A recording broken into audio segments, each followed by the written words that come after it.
You know that feeling when you get a raise? Feel genuinely excited for about 3 weeks, and then somehow end up in the exact same financial situation you were in before? Maybe you went from $55,000 to $75,000. You did the math. You told yourself things were finally going to be different, and yet here you are, still checking your account before every grocery run, still wondering where it all went. That's exactly what this video is about. Because a $75,000 salary doesn't actually pay you $75,000. Not even close. And the gap between what you earn on paper and what you're actually building in wealth is one of the most quietly destructive forces in personal finance today. So where is it going? And more importantly, can you stop it? My name is Seb, and I spend an embarrassing amount of time reading Federal Reserve reports, so you don't have to. If you're tired of feeling like you're running harder just to stay in the same place, hit subscribe and give this a thumbs up. If the math we're about to go through, it's a little too close to home. The first leak. What you never even see. Let's start with the math most people never actually sit down and run. You earn $75,000 before a single dollar touches your bank account. The government and your benefits package have already taken their cut. Federal income tax for a single filer at $75,000 runs about $8,114 a year, an effective rate of 10.8%. Then FICA taxes, Social Security, and Medicare take another $5,738. If you live in a state with income tax, that's another $3,500 to $4,100. Add the average employee health insurance contribution of $1,440 a year per the KFF 2025 Employer Health Benefits Survey. And if you're contributing to a 401k at the average rate of 7.7%, that's another $5,775 gone before you see it. Here's the actual math. $75,000 minus all of that leaves you with roughly $50,200. That's your real starting point, not $75,000, about $4,183 per month. That's the number your entire life has to fit inside. Think about it this way. Your salary is like a pizza. Before it even gets to the table, someone's already eaten 5 slices. You get 7. That's what you're working with. And this is before rent, food, or a single subscription. The second leak. Housing and cars. Now here's where it gets really interesting. And by interesting, I mean genuinely messed up. In 1990, the median home in America cost $122,900. At $75,000 a year, that's about 1.6 years of salary. Today, the median home is $412,500. At the same salary, that's 5.5 years. Homes didn't get that much better.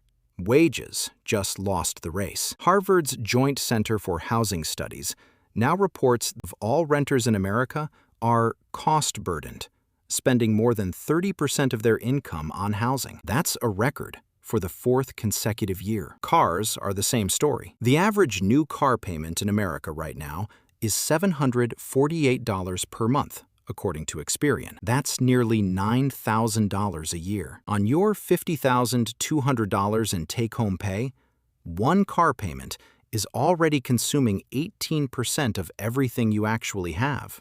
And that's before insurance, which averages $2,638 a year, gas, maintenance, or registration. AAA puts the total annual cost of owning a car at $11,577 for one vehicle. This is what nobody talks about. Your 2 biggest expenses have inflated dramatically faster than wages. Between 2019 and 2024, renters' housing costs rose 38%, while incomes grew only 28%. You are, mathematically, falling behind on the basics.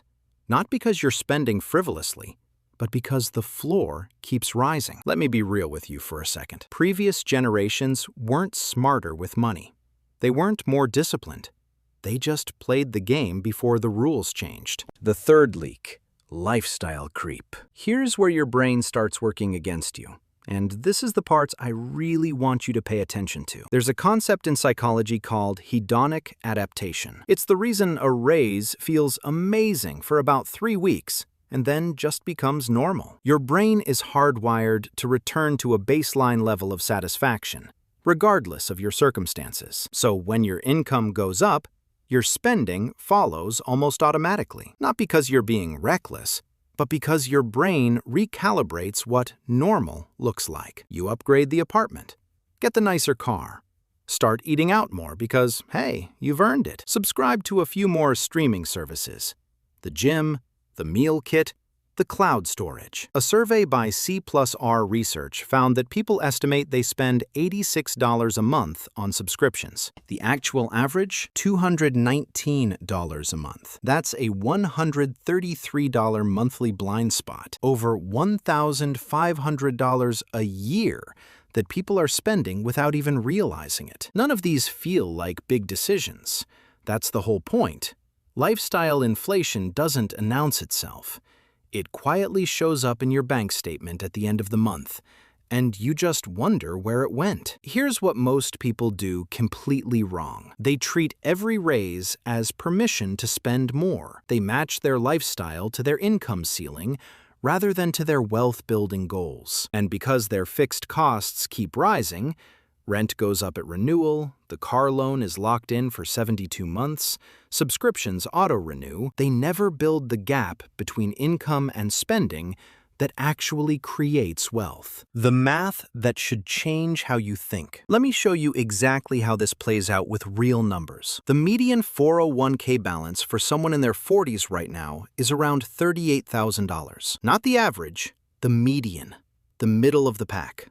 After a decade or more in the workforce, meanwhile, Fidelity recommends having roughly 3 times your salary saved by age 40, which on $75,000 means $225,000. The gap between where most people are and where they need to be isn't a small rounding error.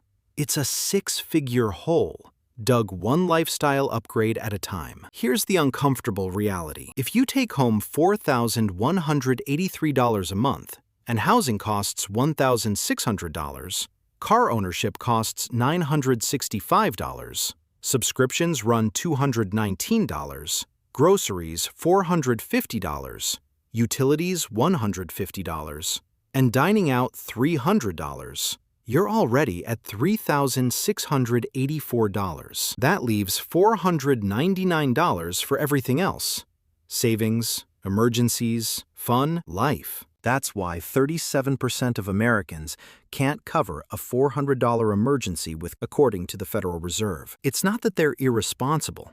It's that the math is brutal. The difference between people who build wealth and people who don't has nothing to do with income and everything to do with the gap they protect between what they earn and what they spend. Every dollar of lifestyle inflation is a dollar that doesn't compound, and compounding is the only way the math ever starts working in your favor. So, there you have it. Your $75,000 salary is not your $75,000. After mandatory deductions, you're starting with roughly $50,000. Housing and transportation are consuming somewhere between $30,000 and $35,000 of that. Subscriptions and lifestyle creep absorb most of what's left. And hedonic adaptation makes sure your brain never quite notices it happens.